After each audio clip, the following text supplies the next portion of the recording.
വെടിക്കെട്ട് സ്ഫോടനമുണ്ടായി മുണ്ടത്തിക്കോട് പാടശേഖരത്തിൽ നിന്ന് തല കണ്ടെത്തി. 3/4 കിലോമീറ്റർ ദൂരെയുള്ള പാടശേഖരത്തിൽ നിന്നാണ് പുരുഷന്റെ തല കണ്ടെത്തിയത്.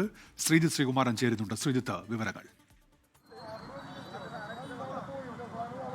ഏതാണ്ട് 3/4 കിലോമീറ്ററോളം ദൂരത്തിലുള്ള പാടശേഖരം, അതൊരു വലിയ പാടശേഖരമാണ്. ഏതാണ്ട് 2 ഏക്കറോളം വരുന്ന ഭൂമിയിൽ നിന്ന് ഏതാണ്ട് 3/4 കിലോമീറ്ററോളം വരുന്ന പാടശേഖരത്തിലാണ് ഇത്തരത്തിൽ തല കണ്ടെത്തിയിരിക്കുന്നത്. അതൊരു പുരുഷന്റെ തലയാണ് എന്നാണ് ഇപ്പോൾ ഏറ്റവും ഒടുവിൽ അവിടെ നിന്ന് ഈ പരിശോധനയ്ക്ക് എത്തിയ ആളുകളും ഒക്കെ തന്നെ പറയുന്നത്. എന്തായാലും ഇത് തൃശ്ശൂർ മെഡിക്കൽ കോളേജ് ആശുപത്രി മോർച്ചറിയിലേക്ക് മാറ്റിയിട്ടുണ്ട്. ഇനി ഈ ശരീരഭാഗങ്ങളിൽ ഏതെങ്കിലും ആയി മാച്ച് ചെയ്യുന്നുണ്ടോ എന്ന് DNA പരിശോധന അടക്കം നടത്തേണ്ടതുണ്ട്.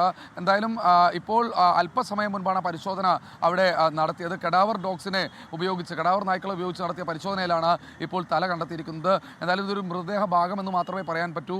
കൂടുതൽ പുതിയ മരണം അല്ലെങ്കിൽ പുതിയ ആളെ കണ്ടെത്തി അല്ലെങ്കിൽ പുതിയ മൃതദേഹ ഭാഗമാണെന്ന് പറയാൻ കഴിയില്ല.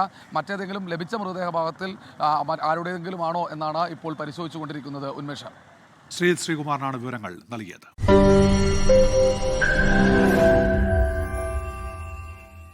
ലോകത്തെവിടെയായാലും ഏത് സമയത്തും 24 വാർത്തകളും ഓഗ്മെന്റഡ് റിയാലിറ്റി പാക്കേജുകളും എക്സ്പ്ലെയിനറുകളും വിശദമായി കാണാൻ ഞങ്ങളുടെ YouTube ചാനൽ നിങ്ങൾക്ക് സബ്സ്ക്രൈബ് ചെയ്യാം.